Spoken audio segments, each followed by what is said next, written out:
Jnanatimirandasya Jnananjanashakaya Chakshurunmilitam Yena Tasmai Shri Gurave Namaha Shri Chaitanya Manobhishtam Stapitam Yena Bhutale Svayam Rupa Kadamahyam Dadati Svapadantikam Vandeham Shri Guru Shri Utaparakamlam Shri Gurun Vaishnavamscha Shri Rupam Sagrajatam Sahagana Ragunatam Vitam Tam Sajivam Sadvaitam Savadhutam Parijana Saitam Krishna Chaitanya Devam Shri Radha Krishna Padan Sahagana Lalita Shri Vishakam He Krishna Karuna Sindho Dinabandho Jagatpate Gopesha Gopika Kanta Radha Kanta Namostute Tapta Kanchana Gaurangi Radhe Vrindavaneshwari Vrishabhanu Sute Devi Pranamami Hari Priye Vanchakalpa Tarubhyascha Kripa Sindhubhya Evacha Patitanam Pavanebhyo Vaishnavebhyo Namo Namaha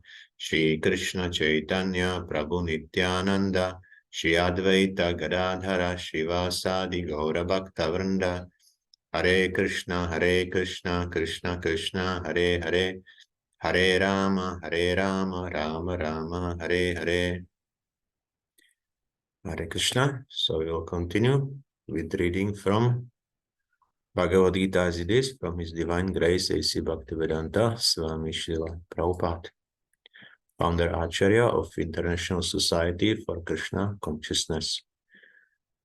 And today is a very special day because today is appearance day of Srila Prabhupada.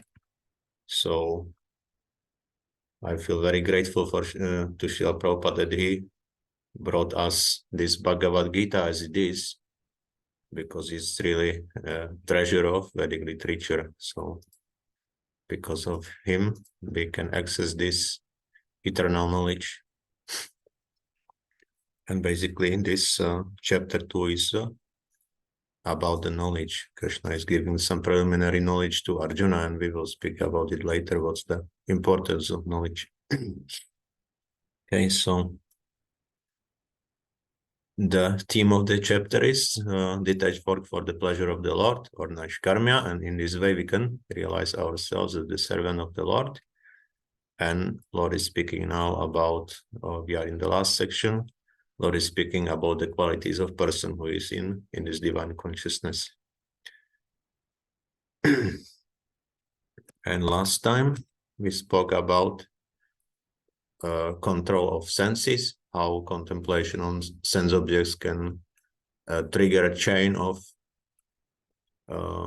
various states of consciousness, which ultimately come to the material downfall to the material consciousness. So the only way how to control the senses is to engage them in Krishna consciousness, and in this way they can be controlled all the time. And also we spoke, we had little gist of peace formula, which is to know that Krishna is the proprietor of everything, he is the enjoyer of everything, and also he is the friend of all. So we understand it and don't go into this role ourselves, because we cannot be proprietor, enjoyer, or friend of everything or everyone. So then we can be more peaceful. And today we continue.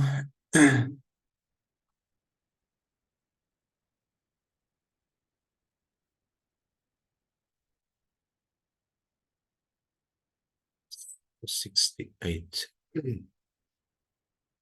Tasmadhyasya mahabāho nigrihītāni sarvashah indriyanindriyartebhyas tasya prajña pratishtita. Tasmad, therefore, yasya, whose mahabāho, almighty and one, nigrihītāni, so curb down, sarvashah, all around, indriyani, the senses, indriyartebhyah, from sense objects, tasya, his prajña, intelligence, pratishtita, fixed. Translation, therefore, almighty arm, one whose senses are restrained from their objects, is certainly of steady intelligence. Report. One can curb the forces of sense gratification only by means of Krishna consciousness, or engaging all the senses in the transcendental loving service of the Lord. As enemies are curbed by superior force, the senses can similarly be curbed, not by any human endeavor, but only by keeping them engaged in the service of the Lord.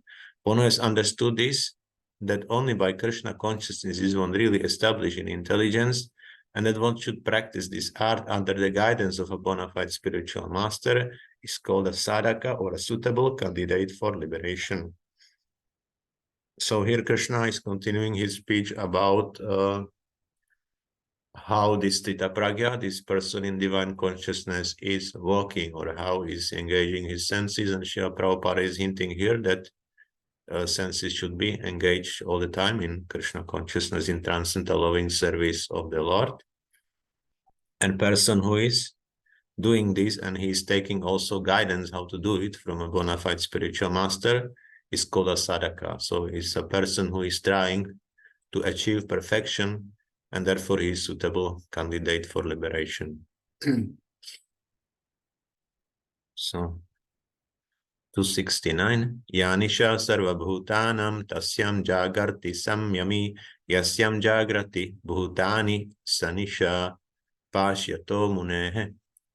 Yavot nisha is night sarva, all bhutanam of living entities, tasyam in that, jagarti is wakeful, samyami the self-controlled, yasyam in which, jagrati are awake, bhutani all beings, sa that is, nisha night, pashyataha for the introspective, munehe sage.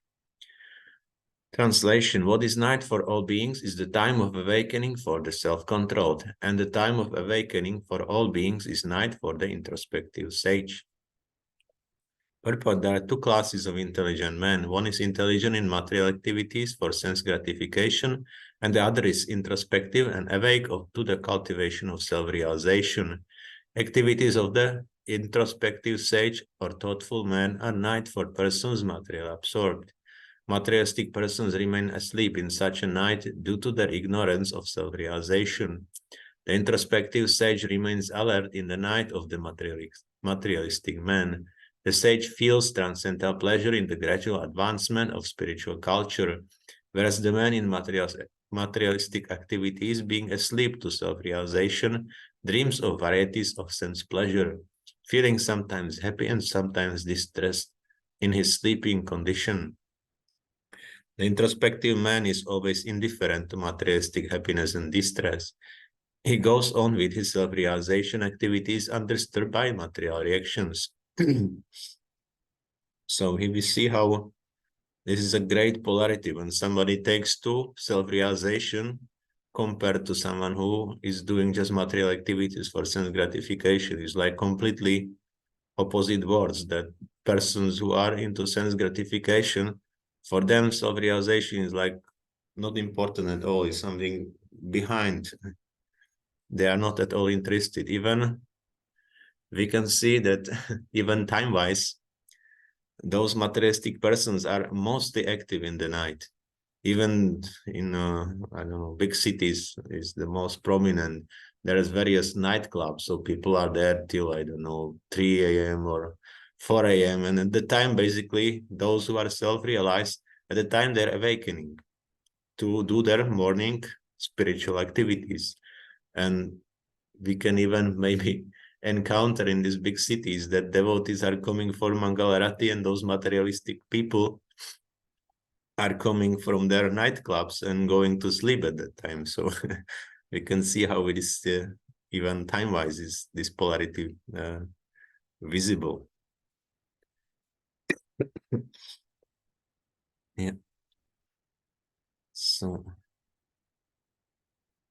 and also there is basically, yes, as I said, there is no interest in each other's activities, because self-realized person or one who is striving for self-realization is not at all interested in these materialistic activities, and vice versa, right?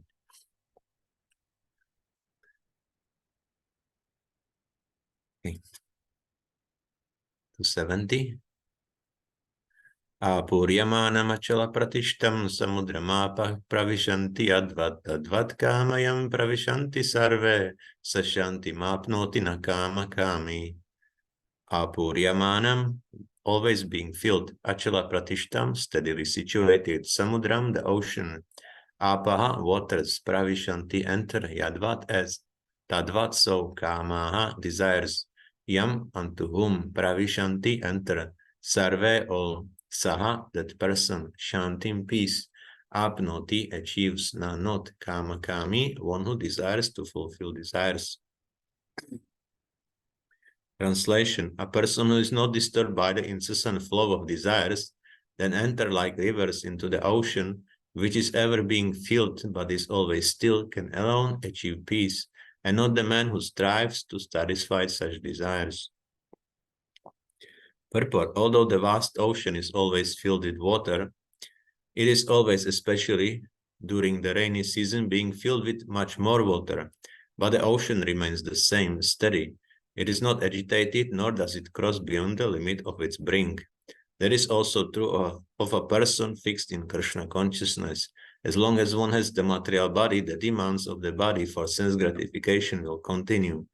The devotee, however, is not disturbed by such desires because of his fullness. A Krishna-conscious man is not in need of anything, because the Lord fulfills all his material necessities. Therefore, he is like the ocean, always full in himself. Desires may come to him like the waters of the rivers that flow into the ocean, but he is steady in his activities, and he is not even slightly disturbed by desires for sense gratification. That is the proof of a Krishna-conscious man, one who has lost all inclinations for material sense gratification, although the desires are present. Because he remains satisfied in the transcendental loving service of the Lord, he can remain steady like the ocean and therefore enjoy full peace. Others, however, who want to fulfill desires even up to the limit of liberation, what to speak of material success, never attain peace. The fruitive workers, the salvationists, and also the yogis who are after mystic powers are all unhappy because of unfulfilled desires. But the person in Krishna consciousness is happy in the service of the Lord, and he has no desires to be fulfilled. In fact, he does not even desire liberation from the so-called material bondage. The devotees of Krishna have no material desires, and therefore they are in perfect peace. So here we have comparison of someone who is full in himself, like ocean is full all the time, and at the same time rivers are coming into the ocean, and ocean is not disturbing this, is not going beyond its limit. So in the same way, person in Krishna consciousness who is fixed in this consciousness, whatever material desires from the body are coming, so he is just letting them go through and is not agitated by them, because he is fully satisfied. He is not something what would be interested for him. We had already this shloka about the higher taste, that unless one has higher taste, there is some limit to the restraining the senses. But once one has the higher taste, he can just compare, okay, I have this and they are offering me that, so why I would take it? I have something higher. So in this way is the consciousness of a devotee. Yes.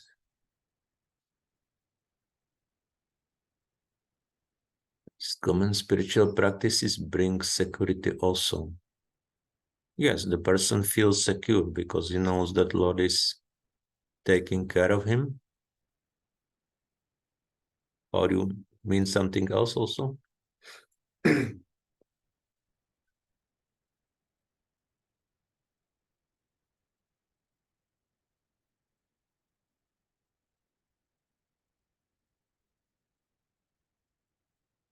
So in this way, this person is also peaceful. He is not hankering for anything. He doesn't have any unfulfilled desires like others have, because they're always striving either for some fruitive results or for liberation or for mystic powers.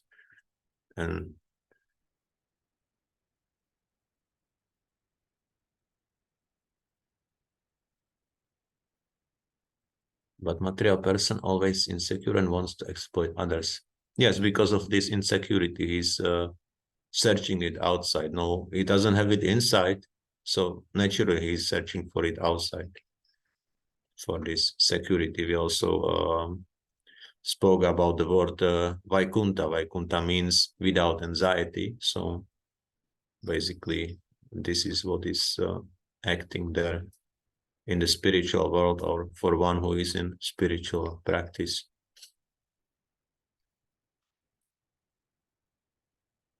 Okay, 271. Vihaya kaman yak sarvan pumans charati nispriyaha nirmamo nirahankara sashanti madhigachati. Vihaya, giving up kaman, material desires for sense gratification. Yahahu, sarvan, all. Puman, a person. Charati, lives. Nispriyaha, desireless. Nirmamaha, without a sense of proprietorship. Nirahankaraha, without false ego. Sahahi, shantim, perfect peace. Adhigachati, attains.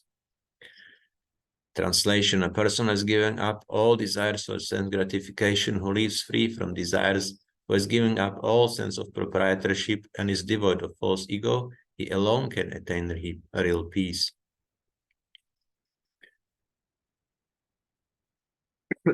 To become desireless means to not to desire anything for sense gratification. In other words, desire for becoming Krishna conscious is actually desirelessness. To understand one's actual position as the eternal servitor of Krishna without falsely claiming this material body to be oneself and without falsely claiming proprietorship over anything in the world is the perfect stage of Krishna consciousness. One who is situated in this perfect stage knows that because Krishna is the proprietor of everything, everything must be used for the satisfaction of Krishna. Arjuna did not want to fight for his own sense satisfaction, but when he became fully Krishna conscious, he fought because Krishna wanted him to fight. For himself, there was no desire to fight, but for Krishna, the same Arjuna fought to his best ability. Real desirelessness is desire for the satisfaction of Krishna, not an artificial attempt to abolish desires. The living entity cannot be desireless or senseless, but he does not have to change the quality of, but he does have to change the quality of the desires. A material desireless person certainly knows that everything belongs to Krishna, Ishavasyam idam sarvam, and therefore he does not falsely claim proprietorship over anything. This transcendental knowledge is based on self-realization, namely knowing perfectly well that every living entity is an eternal part and parcel of Krishna in spiritual identity, and that the eternal position of the living entity is therefore never on the level of Krishna or greater than him. This understanding of Krishna consciousness is the basic principle of real peace. So Srila Prabhupada here is mentioning some knowledge, some basic understanding of a Krishna conscious person. What is his position? What is his relationship to Krishna? That he is eternal servant of Krishna, that he is not proprietorship over anything in the world. Also, his body is not his propriety, and everything is used for Krishna satisfaction. And yes, he is free from desires, but it doesn't mean he doesn't have any desires. It means that he has only spiritual desires, mean for the Krishna satisfaction. This is a quite important principle in Krishna consciousness in general, because there are tendencies that something what is not material should be devoid of anything, like no qualities. This is usually the impersonalist idea, that when one takes to spirituality, he shuns everything what would be of some variety of or some concrete ideas. So the same with desires, or there is also when somebody is taking the vow of silence, Mauna Vrata, it means for impersonalists, it means he's not speaking anything. But for devotee, it means that he's speaking only about Krishna. So this is the difference, because the soul is always active, soul must do something. So in Krishna consciousness, it means it is engaged. All these propensities which we have as a soul, or even from our conditioning, we are engaging them in Krishna consciousness. We are not stopping them. We are engaging them instead. So Krishna consciousness is active in this way. And yes, so this knowledge basically should come also to application. because we clearly see that in Krishna consciousness, we are not stopping, we are going to engage. So naturally, the next step would be application of this knowledge. And Krishna is speaking in several shlokas in Bhagavad-gītā, like 7:19, for example. After many births and deaths, he who is actually in knowledge surrenders unto me, knowing with the cause of all causes and all that is. Such a great soul is very rare. And then 10:7. One who is factually convinced of this opulence and mystic power of mind engages in unalloyed devotional service, of there is no doubt. Then 8. I am the source of all spiritual and material worlds. Everything emanates from me. The wise who perfectly knows this engage in my devotional service and worship me with all their hearts. So we see that everywhere is like from knowledge, it comes to devotional services. It comes to some activity. Yeah, the same thing in 5:19. Whoever knows me as the Supreme Personality of Godhead without doubting, he is the knower of everything. He therefore engages himself in full devotional service to me, O son of Bharata. So basically, conclusion of knowledge or transcendental knowledge, which is Krishna speaking, some preliminary knowledge in the second chapter, which we saw so far when Arjuna surrendered to him to get this knowledge. So Krishna is giving some summary in the chapter 2, and then he will in the next chapters he will go into more details of this knowledge and refine Arjuna's understanding of devotional service. Something more in. It is from renunciation through wisdom. I just share this. Here.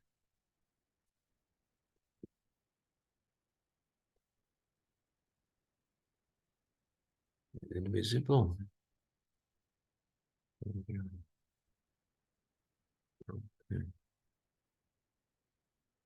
Okay, wherever the word jnana appears in the Vedic literature, it should be understood to mean sambandha jnana, knowledge of the relationship between the Lord and his energies.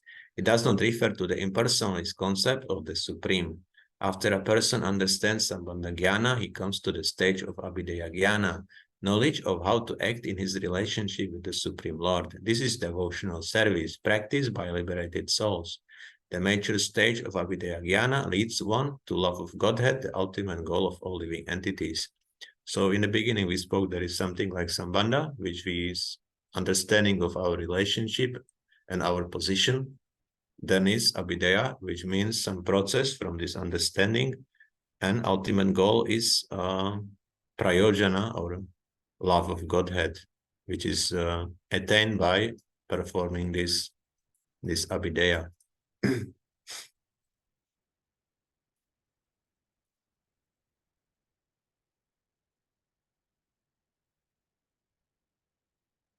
We have something even more about knowledge, how Lord Chaitanya was approaching. It's from Chaitanya Charitamrita, Adi Lila, 7th chapter and 102nd shloka.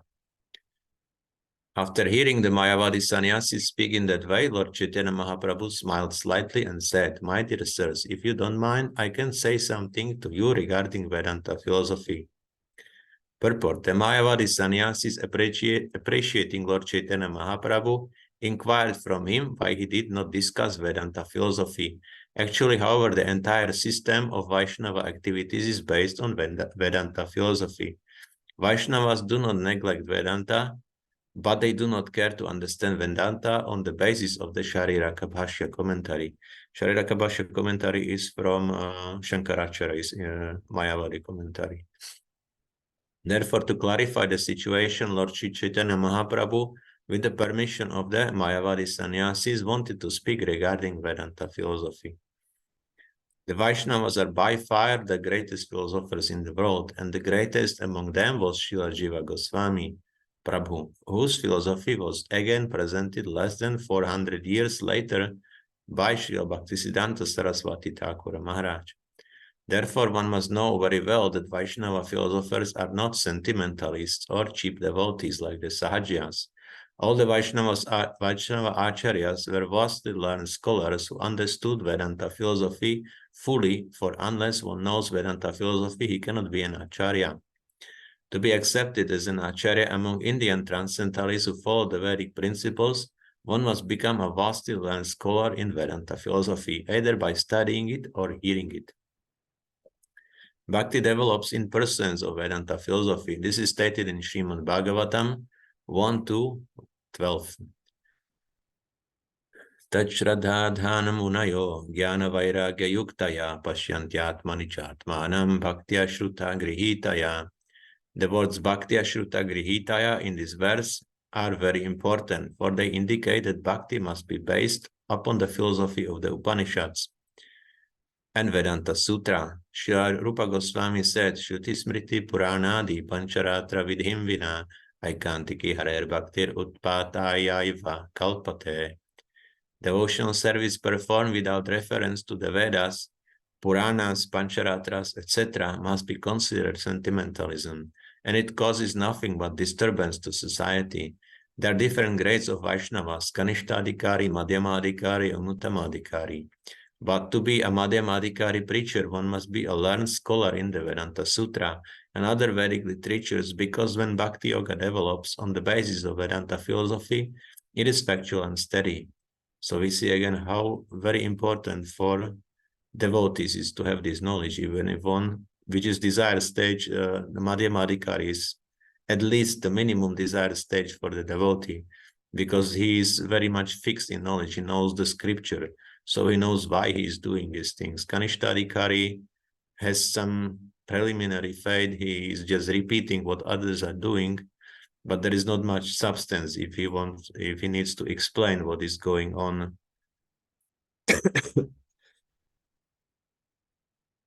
What is going on? What are the reasons why we are doing certain activities? So we should move to this Madhyamadikari stage, a minimum stage. This is the desired position. So we are fixed in our practice, and we know why we are doing these things. Okay, comments. Mayavadi philosophy based Vedas like Greek Vedas, Samaveda, etc. Yes, Mayavada philosophy basically up to the level of their final conclusion that they can become God is basically from Vedic literature, because Shankaracharya, his purpose was, after Lord Buddha defeated the Vedas because they were misused for killing the animals, for animal sacrifices, so he had to eradicate the Vedas basically from society and bring just non-violence. So after that, Shankaracharya came and he had to bring the Vedas again, because already non-violence was established. So there was again like need to continue with the Vedic knowledge. So he brought this knowledge, but he brought this in an impersonal way. And this knowledge is basically based on Vedas. All these things are there. Just their conclusion about the relationship with the Lord is different, because they think they can become God. They are just temporarily covered by Maya, and then they can again be uncovered. And they have many like nonsense, because Shariraka Bhashya commentary is just commentary on Vedanta Sutra, where Shankaracharya very cleverly, because he's Lord Shiva, he's a very intelligent person, so he very cleverly took only some shlokas for Vedanta Sutra to prove this philosophy, Mayavad philosophy, but not complete Vedanta Sutra. So some basis is there from Vedas, but it is not full understanding. Full understanding is Vaishnava philosophy only. Okay, so let us conclude the second chapter.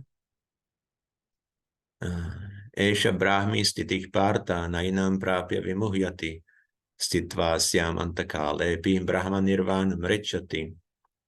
Esha, this Brahmi, spiritual stiti, situation, partha or son of Pritha, none ever Enam this prapya, achieving vimuhyati, one is bewildered, sthitva, being situated asyam in this antakale at the end of life. Api also Brahman Nirvanam, the spiritual kingdom of God. Richati, one attains. Translation, that is the way of the spiritual and godly life, after attaining which a man is not bewildered. If one is thus situated even at the hour of death, one can enter into the kingdom of God. Purport, one can attain Krishna consciousness or divine life at once within a second, or one may not attain such a state of life even after millions of births. It is only a matter of understanding and accepting the fact. Khatvanga Maharaja attained this state of life just a few minutes before his death by surrendering unto Krishna. Nirvana means ending the process of materialistic life. According to Buddhist philosophy, there is only void after the completion of this material life. But Bhagavad-gītā teaches differently. Actual life begins after the completion of this material life.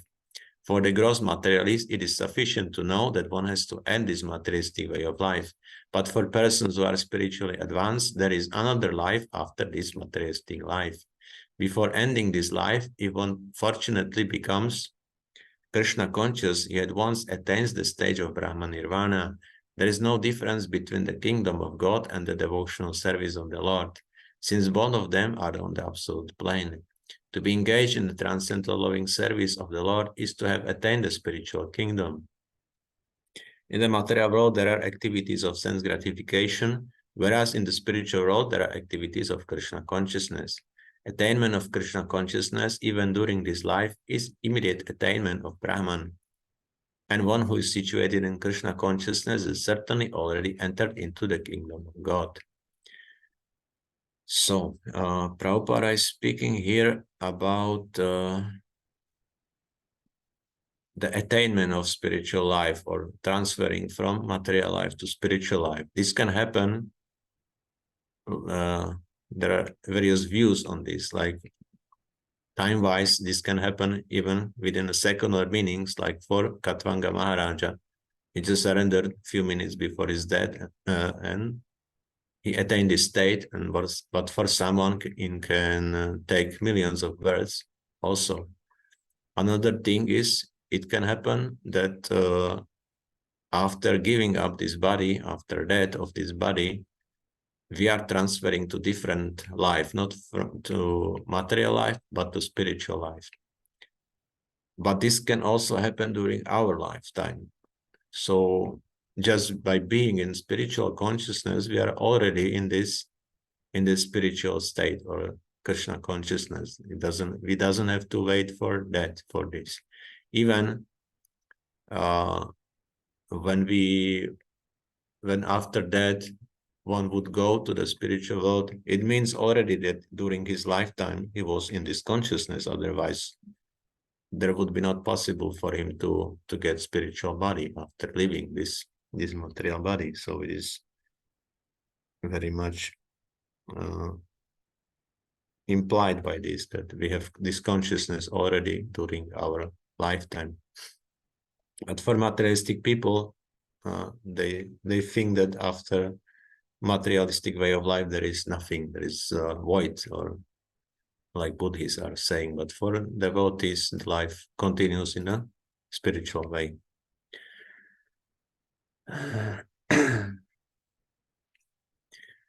Some comment. In Bhagavatam, it is mentioned that Vyasadeva, after compilation of Vedas, he was not happy by his work. So Narada Muni inspired him to write Bhagavatam to glorify Krishna. Yes.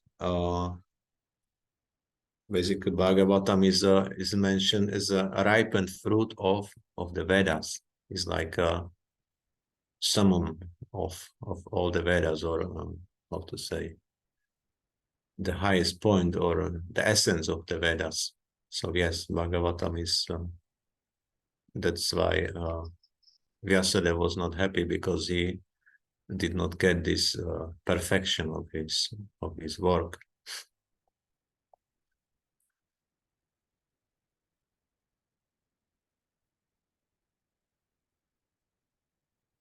Brahman is just the opposite of matter. Therefore, Brahmi sthiti means not on the platform of material activities.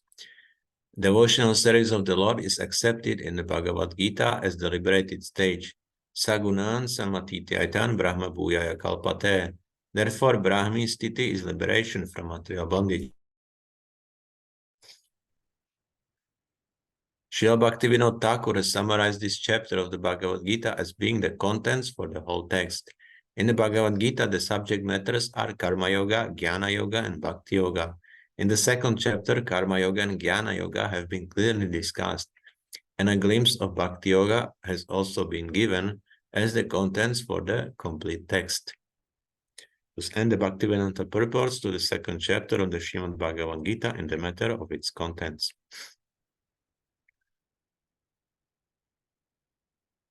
Yeah, so that's it. Here again, Srila Bhaktivedanta Thakur concludes that second chapter of Bhagavad-gītā is the summary of the Bhagavad-gītā. Krishna goes very quickly through all these topics of Karma Yoga, like he was advising for Arjuna to do the Karma Kanda activities. Then there is Jnana Yoga. He was speaking about the soul, and ultimately is also from the beginning he's telling him, from the first chapter, that he should fight for him, like, because it is his desire. So this is the aspect of Bhakti Yoga, that we are doing something for Krishna's desire. So some glimpse is there, but we will go into it more in further chapters. And basically in the middle of Bhagavad-gītā, second 6 chapters are dealing mostly about the Bhakti Yoga. First chapters mostly deal with Karma Yoga, and the last one are kind of Jnana Yoga, would say. This goes more into the technical aspects of devotional service. Okay, so that's it for today. Thank you very much. Hare Krishna. Srimad Bhagavad-gītā ki jai, Śrīla Prabhupāda ki jai, Samaveta Bhaktivinoda ki jai.